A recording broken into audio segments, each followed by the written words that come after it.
que tu corazón no es mío, porque mi pena y mi dolor son tuyos. La guitarra por mi raza caída, tierra ensangrentada en tardes de toros. Hoy tenemos como invitado a don Octavio Orochena, un tenor que con su voz ha trascendido fronteras. Es un privilegio que el día de hoy nos acompañe en esta entrevista para que los nicaragüenses y más allá de nuestras fronteras podamos conocer la obra y lo que ha hecho en su vida musical, en su obra como cantante, como tenor, a través de los escritos de Darío, que también los ha convertido en obras musicales a través de su maestro, y que también don Octavio Orochena lo admira mucho, que es Luis Abraham Delgadillo. Gracias por acompañarnos en el programa Con Sabor a Pinol. Muchísimas gracias a ti, Yader. Es un gran placer estar contigo y sí, me siento muy agradecido por esta oportunidad. ¿Cuándo descubrió su vocación por el canto? Bueno, yo no la descubrí realmente. Diría yo que lo descubrió mi padre, mi madre y los muchos amigos que frecuentaban la casa donde, bueno, yo me crié, ¿no? Entre ellos estaba Rafael Gastón Pérez, Erwin Krieger, en fin, compositores y músicos de esa época, porque mi padre también era cantante. Así es que realmente crecí en la música y en el canto. Luego también en la iglesia, el sacerdote de la iglesia de Santo Domingo se interesó cuando me escuchó a cantar y me llevaba a la iglesia, me subía sobre unas cajas vacías de sodas para que pudiera alcanzar el púlpito, para que pudiera entonar algunos de los cantos de la iglesia. Y de eso estaba tan pequeño yo que apenas me acuerdo. Así es que así empezó. Me comentó que también Erwin Krieger tuvo una influencia musical, pero podría sonar algo como que desconsonante. ¿En qué sentido? Usted es un cantante, un tenor, sí, y Erwin Krieger obviamente pues se ha convertido en un emblema del son nicaragüense. Sí, pero todo. El canto realmente, lo que es la técnica, lo que es la emisión de la voz, vale tanto para el canto popular como para el canto clásico. La técnica es la misma, simplemente que si la tesitura existe ya por naturaleza, entonces lo que uno tiene que hacer es desarrollarla, y si le gusta el canto clásico, que es lo que me gustó a mí, eso por influencia de algunos de los amigos de mi papá también, especialmente uno que se llamaba Rutilio Villa, le decían el rutilante, porque sí, él le gustaba mucho lo que eran las óperas y las cosas, canciones de arte. Entonces vieron todos ellos que realmente tenía yo esa habilidad para poder cantar esta clase de música, la música clásica. Bueno, estamos hablando prácticamente de la figura importante de la música nicaragüense, donde usted absorbió de cada uno de ellos. Sí. Ahora vamos a hablar de Rafael Gastón Pérez, otro muy importante también. Sí. A mí me impresionó muchísimo Rafael Gastón Pérez por su enorme talento. Era un músico excelente, su disciplina musical era impresionante. Él podía tocar varios instrumentos. Hubo una ocasión en que me acompañó, que tenía yo más o menos unos 15, 16 años, que hubo una boda de una tía mía y me acompañó Lamento Borincano porque se estaba casando con un puertorriqueño. Y en medio de la canción se le reventó la prima y no vaciló en cambiar los trastes y continuar sin perder el tono ni un solo compás. Impresionante, eso no cualquiera lo puede hacer. Así es que esas son las cosas que me recuerdo de Rafael Gastón Pérez. También me recuerdo cuando él se ponía en el piano a componer, porque a veces yo con mi padre lo visitábamos, y cuando compuso Sinceridad, ahí estaba él componiendo esa canción, tratando muchas otras también. Así que esa fue una de las influencias, pero más que todo me impresionó su musicalidad, su estricta adición a la música, respetando todo lo que es la música. Luego, cuando crecí más, los profesores en mi escuela, en mi colegio, el Colegio Bautista, que fue donde me eduqué, también tuvieron influencia, especialmente uno que era el profesor de literatura, Salvador Hernández Salinas, que también era el primer violín de la orquesta nicaragüense, que dirigía Luis Abraham Delgadillo. El maestro Rodríguez quería poner una ópera en el Teatro Nacional. No nos conocíamos en ese tiempo. Y fue a través de otros amigos mutuos que llegamos a conocernos aquí en Miami. Cuando yo lo conocí, le pregunté, mira, maestro, pues tengo entendido que usted quiere poner la ópera La Traviata. Y me dijo, sí. Y le dije, ¿en forma de concierto o cómo? No, me dice, con todos los fierros. Entonces le pregunté, ¿y usted lo ha hecho ya antes? Me dice, no, pero eso involucra producción de luces, movimiento en el escenario, en fin, muchas cosas. Entonces me dice, bueno, ¿me puedes ayudar? Y así fue que hice la relación con el maestro. Al fin y al cabo sí, fui a Nicaragua, donde tuve la audición con el director que iba a dirigir la ópera, que es el maestro Deutsch, que ya falleció desafortunadamente. Y bueno, ya el maestro Deutsch me había conocido en Los Ángeles, California. Así es que lo pusimos la ópera. Y esa fue en 2005. En ese proceso, o durante los ensayos, etcétera, me enteré de que el maestro Ramón Rodríguez estaba tratando de crear una escuela de música y una orquestita para los muchachos jóvenes y niños de bajos recursos. Entonces yo dije, bueno, esta es mi misión, voy a ayudarle. O sea, ¿cómo ayuda Octavio Arochena a que se lleve a cabo el proyecto de la Orquesta Juvenil? Sí, tratando de obtener instrumentos, ya sea de donaciones o instrumentos. En muchas ocasiones hay padres que les compran a los niños violines y flautas, etcétera, y por momentos se interesan, pero después ya no se interesan. Así es que hay oportunidades de encontrar instrumentos musicales que no están siendo utilizados, que estos niños allá en Nicaragua pues obviamente las pueden utilizar. Y así obtuve algunos. Además también tuve donaciones y yo mismo también compré algunos de los instrumentos, porque algunos simplemente son difíciles de encontrar, como un oboe, una cosa así, no son fáciles de encontrar. Un corno francés, no se encuentran tan fácilmente, hay que encargarlos, hay que comprarlos. Y así logramos hacerlo. Y después de algunos años sí se llevó a cabo y se hizo el primer concierto. Y en la actualidad esa orquesta todavía está funcionando, sí, ¿no? Esa orquesta sí continúa y se ha expandido más. Qué bueno, qué importante. Sí. Pero o sea, la punta de lanza lógicamente fue usted al venir y hacer ese gigantesco esfuerzo de contactarse con amistades para poder recaudar el dinero y algunos instrumentos, pues como lo estaba citando anteriormente. Rubén Darío, en el divino imperio de la música, ¿qué nos puede contar de esta obra musical? Bueno, después de dar muchas vueltas por el mundo, digamos así, porque estuve en California, luego también estuve en Europa, en Londres, ahí participé en algunas compañías de ópera de allá. Estuve también depurando lo que es la técnica vocal con unos profesores muy importantes allá en Londres, que están vinculados con los principales teatros de Londres. Y después de regresé a Houston, fui miembro de la ópera de Houston también. Ahí canté con muchos cantantes importantes. Bueno, por ejemplo. Sí, bueno, desde Pasadena, en el Pasadena Opera, en California, ahí conocí a Plácido Domingo, canté con Franco Corelli, Tito Gobi, Giuseppe Di Stefano y muchos de los más importantes cantantes de la época. Así es que fue una tremenda experiencia, un aprendizaje realmente fabuloso. Pero al regresar, como decía yo, estuve en Houston, luego después de algún tiempo pasé por Chicago, luego por fin a Miami.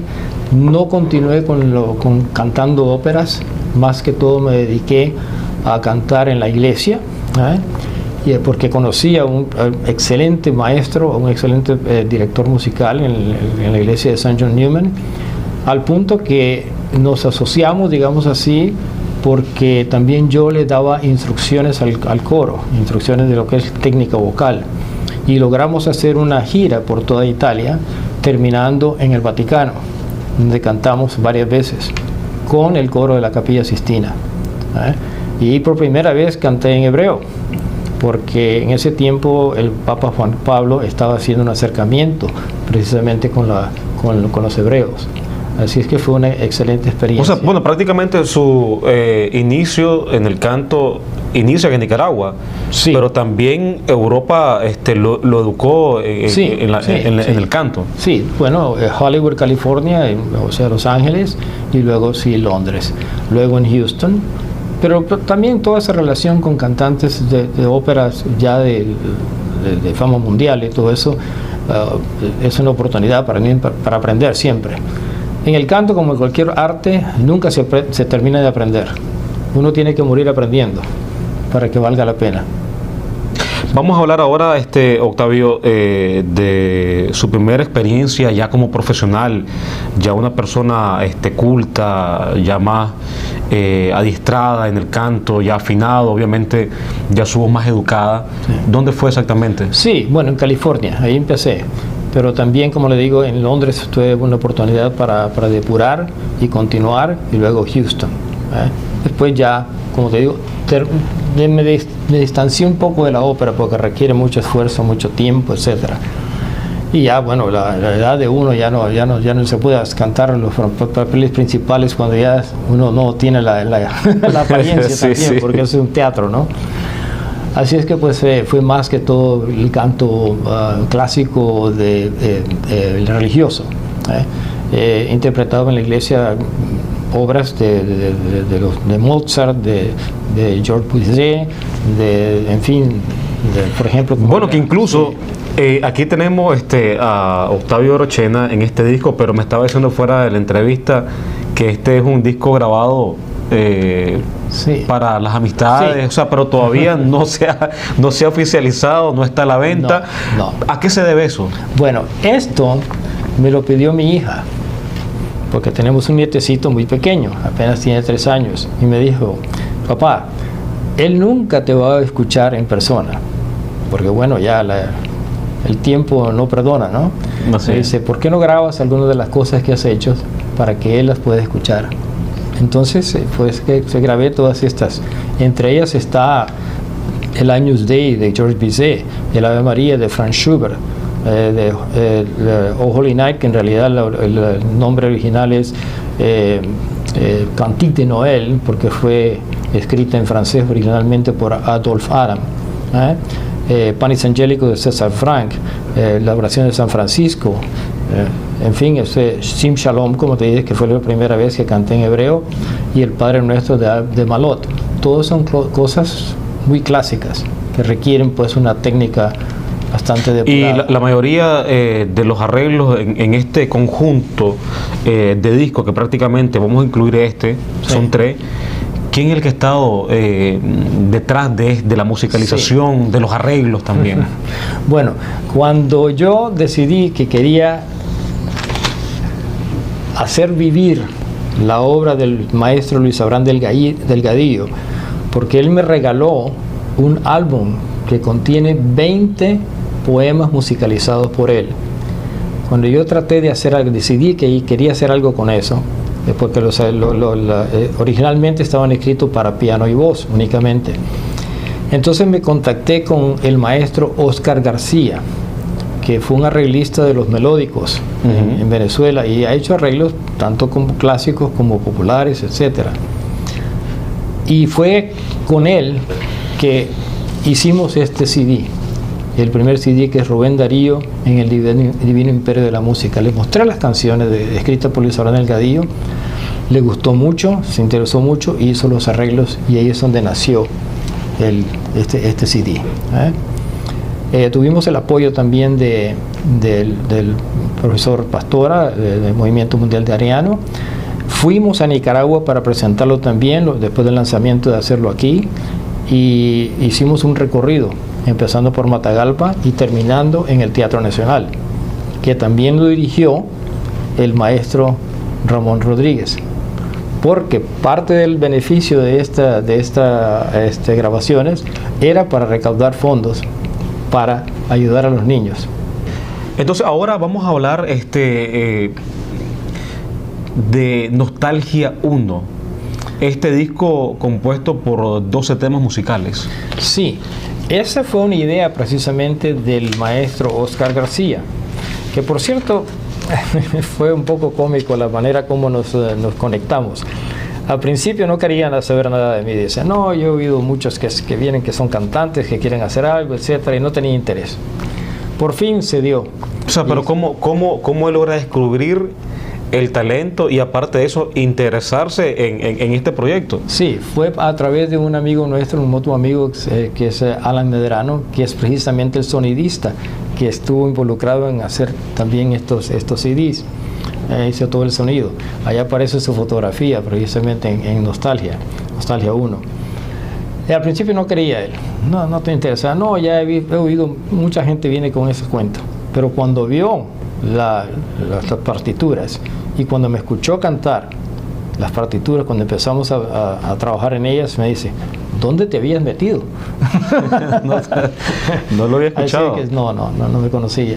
Así es que desde entonces quedó enamorado de la música de Luis Arán Delgadillo, de los poemas y todo eso, y dijo, quisiera hacer contigo algo que represente, que reúna alguna de las muchas joyas musicales que tantos genios de nuestra gran hermandad de habla hispana nos han legado.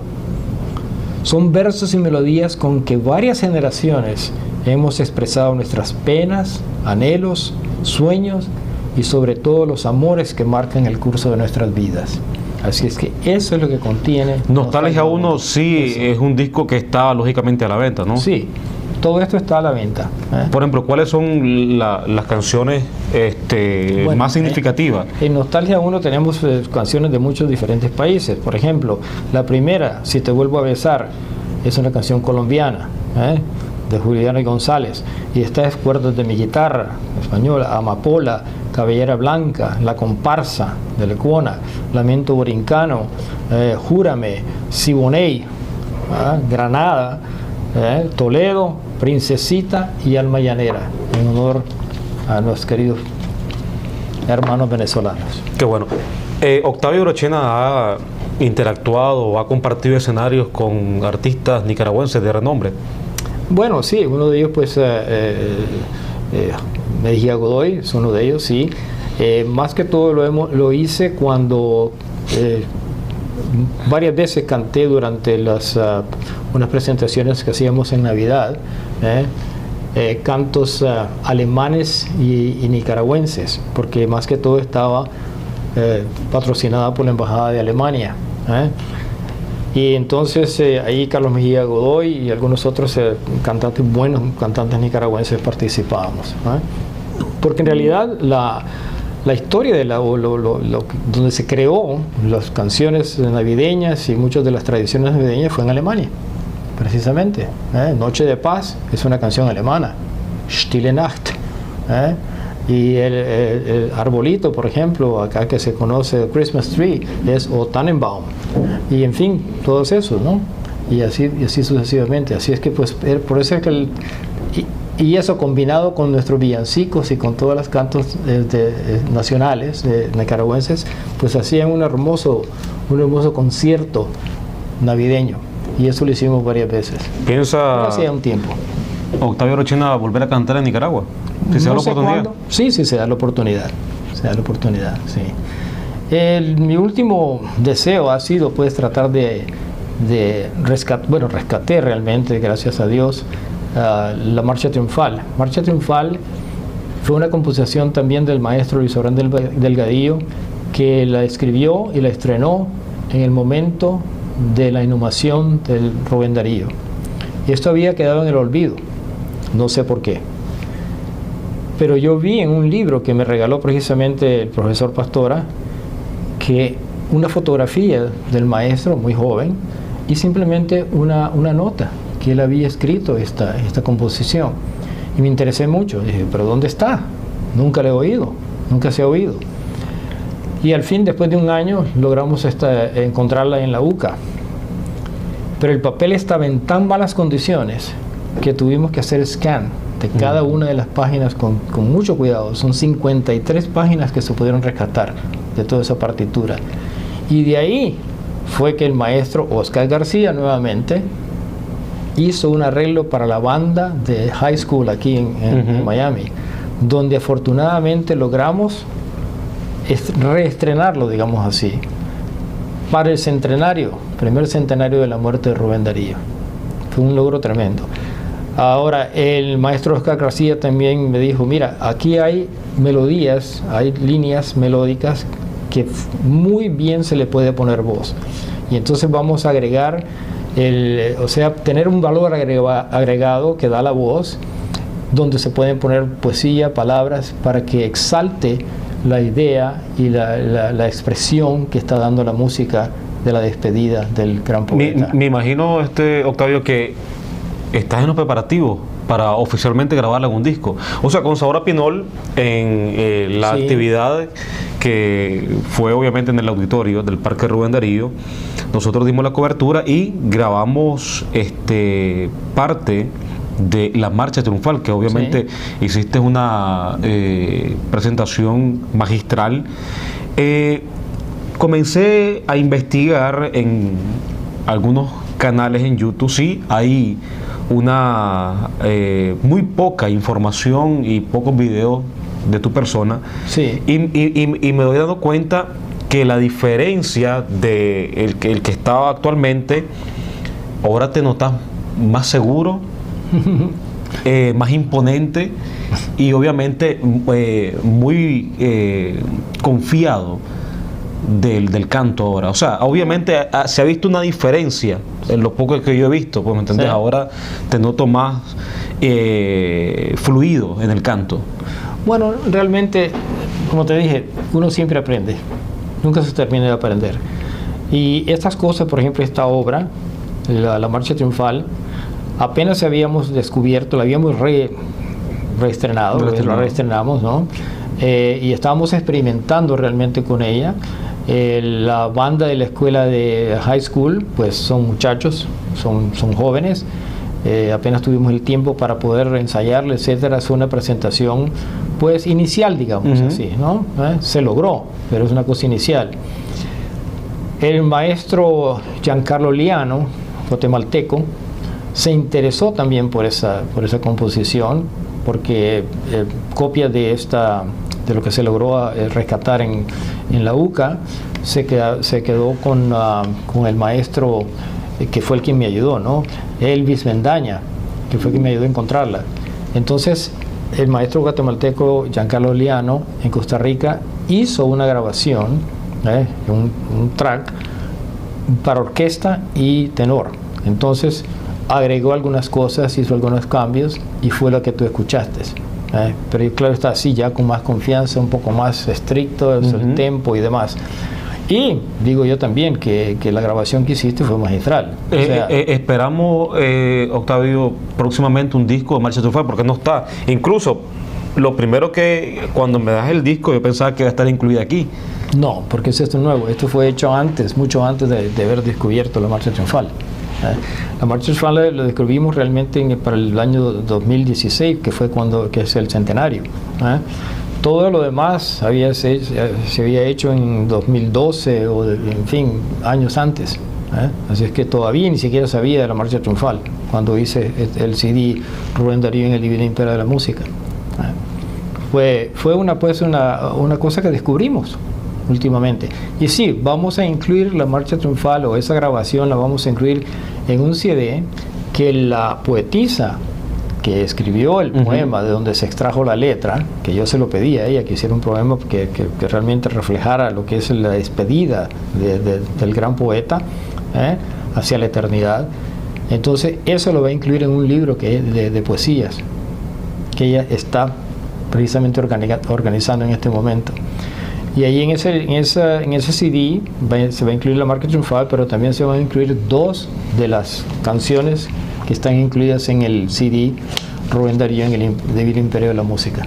Obviamente hablamos de cómo habías incursionado en la música y las personas que vinieron y no te inspiraron, sino que prácticamente te sirvieron de maestro.